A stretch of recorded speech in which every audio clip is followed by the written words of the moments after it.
Someday, sweetheart, you will be sorry for what you've done to my poor heart. I must tell you that if you'd asked for an interview 25 years ago, I would have done it nude. No, I knew in a kind of a dim way early on that I was different. My mother feminized me by encouraging what are considered to be feminine pursuits. I had 10 years of piano, 3 years of organ. I had ballroom dance, folk dance, art lessons in the summer. She taught me how to crochet. In the classic cannibal family, when the woman can't dominate her husband directly, which was certainly the situation in our family, the mother will take the oldest son or the favorite son of the father and turn him into a faggot, a homosexual. And what he really meant by that was not necessarily a male who is stimulated by other males predominantly, but a male who is feminized and affrights the masculine image of the father, because the son is the pride of his loins. And if the son be effeminate, he is not created in the image of the father. And so this is what she did. When I was 9 years old, she gave me my first adult novel, Forever Amber. This was the role model that my mother gave me. You know, how to please men. This is what you do to please men. My role model in the first adult book that I was given was a whore, was a courtesan. So I patterned myself after that. It was deliberate. She did it deliberately. You know, the cultural skills that she gave me keep me alive now.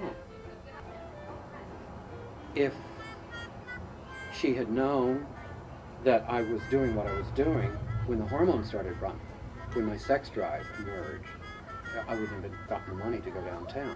She thought I was at the library. I was in downtown San Antonio. I was on a dick safari. I can't blame my mother, because my mother was a daughter of the middle class who changed her little brother's diapers in 1924, and his penis was bandaged. She was a typical creature of the Victorian age, a woman, a young lady of the Victorian age, and she didn't see naked males. This was the United States. This wasn't the Latin world.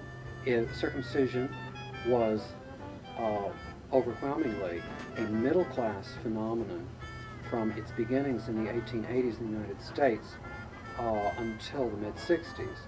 I do blame my father, who was intact and very much of a white trash, redneck, South Carolina working class, anti-Jewish fascist, and for all the hatred that he spewed about Jews, he let them Jewify his oldest son's penis.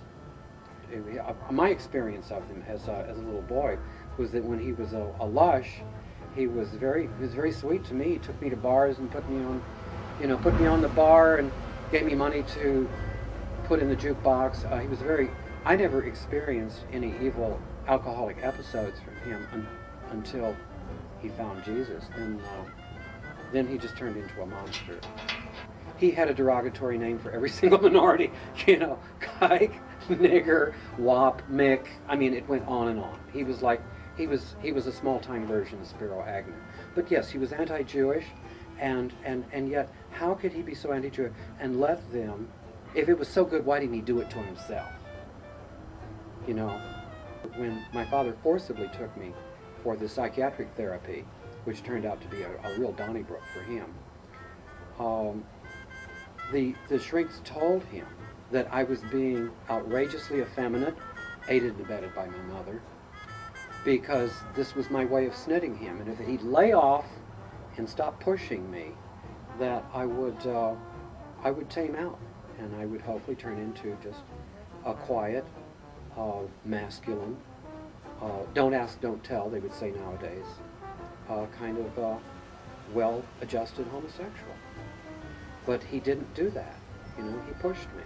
He pushed me, and I screamed. And I screamed with I screamed in tones. We had two psychiatrists who examined us, and they told him point blank that I was a blatant homosexual and he was a latent homosexual. They outed him, in other words. Then I came out like a rocket. They sent me to private school, to Catholic school, because they knew I was too much for public school in the white trash Mexican neighborhood where my father had moved. So, being the fascist that he was, so he'd have a cheap labor pool for his poison factory. He made the best-selling cockroach poison, sold in the ghetto stores of Texas, Louisiana, Mississippi for 14 years.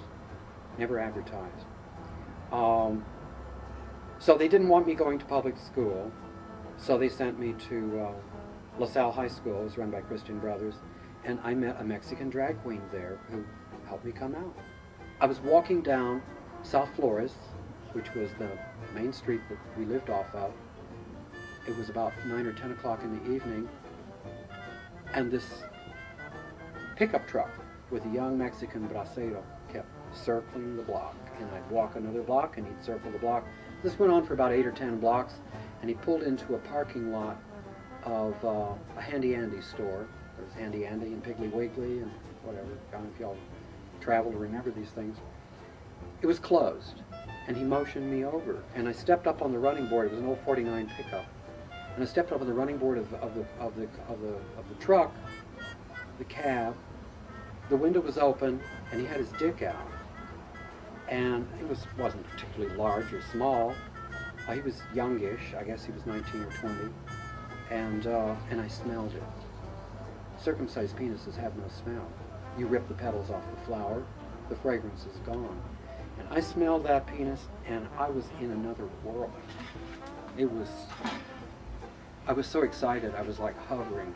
And I didn't speak Spanish at the time, he didn't speak English. It was all motions, it was all gestural. And I got in the truck, he drove to the edge of a drainage ditch, to the edge of town, parked on the edge of a drainage ditch, and I held on the steering wheel while he fucked me from underneath. It was a clean fuck, it was clean. And I didn't need lubricant, didn't have to spit on my hand, didn't have to spit on his dick, because he had all of the natural lubrication. It was all there. None of this I realized until years later, that I had a very wonderful, wonderful first-time experience. I'll remember that to the day I died. It was a fabulous experience. I never saw him again.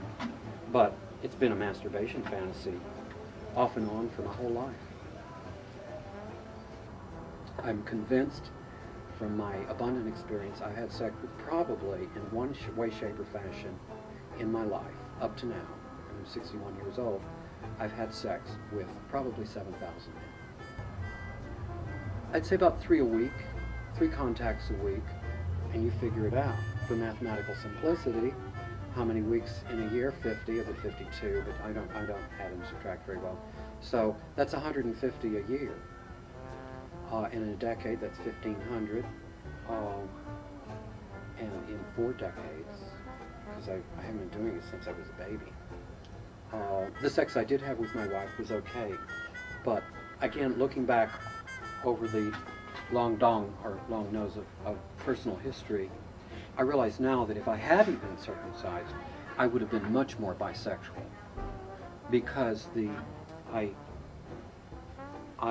do not have the penile sensitivity to appreciate a loose, juicy, excited vagina. I would change, if I had my whole life to do over again, of course I'd like to have my foreskin. My only regrets really in my whole life are having smoked tobacco, smoked cigarettes for 22 years. I don't have any money, but whatever.